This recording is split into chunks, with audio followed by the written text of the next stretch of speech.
একটি কোম্পানির চাকরির ইন্টারভিউ চলছে। এমডি সাহেব তার সামনে বসা মহিলার সিভি দেখে জিজ্ঞাসা করলেন, এই চাকরির জন্য আপনি কত টাকা বেতন প্রত্যাশা করেন? মহিলা আত্মবিশ্বাসের সঙ্গে জবাব দিলেন, কমপক্ষে 1 লাখ টাকা। এমডি সাহেব অবাক হয়ে বললেন, আপনার কি কোনো খেলার প্রতি আগ্রহ আছে? মহিলা উত্তর দিলেন, আমি দাবা খেলতে খুব পছন্দ করি। এমডি হাসি মুখে বললেন, দাবা তো খুব মজার খেলা, তা দাবার কোন গুটিটি আপনার সবচেয়ে বেশি প্রিয়? মহিলা মৃদু হেসে বললেন, মন্ত্রী। এমডি সাহেব বললেন, কেন? আমার তো মনে হয় ঘোড়ার চাল সবচেয়ে বেশি ইউনিক।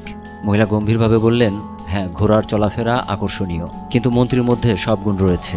সে কোনাকুনি চলতে পারে, সোজাসুজি এগোতে পারে এবং প্রয়োজনে রাজা ঢাল হয়ে যায়।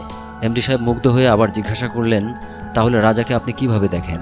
মহিলা বললেন, দাবার খেলায় আমি রাজাকে সবচেয়ে দুর্বল মনে করি। সে নিজেকে রক্ষা করার জন্য মাত্র একটি ঘর যেতে পারে। অন্যদিকে মন্ত্রী রাজার পাশে দাঁড়িয়ে সব দিক থেকে সুরক্ষা দেয়। এমডি সাহেব মহিলার উত্তরে চমৎকৃত হয়ে জানতে চাইলেন, তাহলে আপনি নিজেকে দাবার কোন গুটির সঙ্গে তুলনা করবেন? মহিলা নির্দ্বিধায় বললেন, রাজা। এমডি সাহেব কিছুটা অবাক হয়ে বললেন, কিন্তু আপনি তো রাজাকে দুর্বল বলেছিলেন, তাহলে নিজেকে কেন রাজা বলছেন? মহিলা হালকা হাসি দিয়ে বললেন, কারণ আমি একজন রাজা আর আমার মন্ত্রী ছিল আমার স্বামী। তিনি আমাকে সবসময় রক্ষা করতেন, কিন্তু এখন তিনি আর আমাদের মাঝে নেই। এমডি স্তব্ধ হয়ে গেলেন। তিনি ধীরে ধীরে বললেন, আপনি এই চাকরি কেন করতে চান?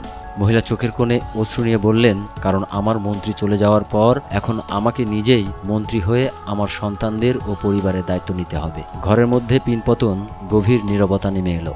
এমডি সাহেব হাততালি দিয়ে বললেন, আপনি এক সাহসী নারী, আপনার জন্য শুভকামনা।